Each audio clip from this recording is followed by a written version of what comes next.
It's been just a little over a week since Taylor and Travis broke the internet with their engagement news, and now, of course, everyone wants to know, when's the wedding? With more is Mara Siegler. What's going on? What's the update with our wedding planning? There have been some reports out that they're in no rush, that they're not worrying about it, that they're going to enjoy this phase. However, my insider is telling me, like most, it's going to be a year. It's going to be in Rhode Island, where she has her home in Watch Hill. Not Ohio, not Pennsylvania. No, not Nashville, but Rhode Island next summer. And that she's actually wants to move things along. She's 35, she'll be 36 next year, and I'm told that she wants a family. Interesting. And are there reports that she's looking to have the wedding on the property in the $17 million mansion? No, so it's unclear if she'll have it at her place, but we did have another report that said that they want to keep it very private and, have a smaller ceremony. So it would make sense. Right now, her Rhode Island mansion is actually under renovation. She's adding, it's already enormous, but she's adding, I think it has 10 bathrooms right now and something like 8 bedrooms, but she's adding another massive bedroom and more bathrooms because you can't have enough of those.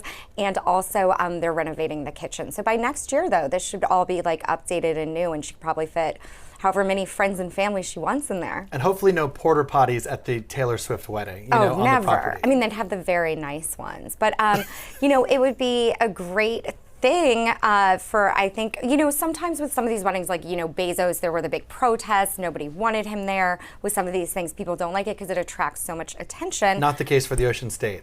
Well, the Rhode Island governor, Dan McGee, had tweeted, Rhode Island has some of the best wedding venues in the world. Just saying. Just saying. Newport, come on down. Yeah. I love that. So he's trying to court the business for the state, for the coastal Rhode Island. Watch Hill is obviously a very affluent community, but there's a lot of restaurants, caterers, all the people that get uplifted like we saw with the Bezos wedding. No, this is at her home, and what it's not in the article. I learned this after. It's actually near a resort, so they could actually maybe have this ceremony at this resort that's her neighbor, and then later have have the ceremony there, and then have a party there, or maybe even do both. So it's depending on how big she wants to go. It's Taylor Swift. She can shoot for the moon. I'm sure it's going to be lovely, and have so many flowers and all the stuff. Yeah, if it's anything like loves. the engagement Exactly. photos, there will be flowers. And I'm ready for a Taylor party because we were sort of robbed of her semi-annual 4th of July party that she throws with her celebrity friends. Which she does have at this Rhode Island house. Yes, but this year she skipped it. But in August, I guess Travis did make an appearance? Yes, he was there, and so was Patrick Mahomes. So they were at the pool. So, it's a spot that she loves. And because of the renovation, people are thinking, oh, maybe this would be her primary residence. I had a report last week that she was in this area near Cleveland. It's a Cleveland suburb called Hunting Valley. She was looking, our sources say, at an $18 million property. Is that all? Yeah, but that's also giant. Again, they need to be able to have, he has his family, she has his family. They got to have the Hadids over. They got to have Blake Lively over. So, it makes sense that she wants the big place. You can't be putting Blake Lively in the, Holiday Inn. Absolutely not.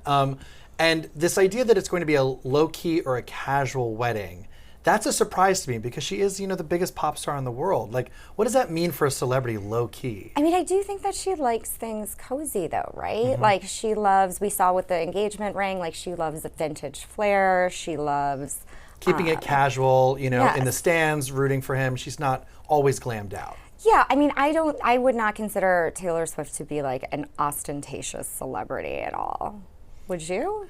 No, aside from the $17 million Rhode Island mansion that she's only there one weekend a year. She needs it. But it's not all love for Taylor in the state of Rhode Island. The state passed a tax. Okay, the Taylor Swift tax was passed in June, charging non-primary residents $2.50 for every $500 of assessed property value above $1 million. So this is actually something some other states are trying to look at for people with second homes there. Right, and Taylor's, famously not in Rhode Island for too many weeks out of the year, definitely mostly in the summer, and her house is well over $1 million.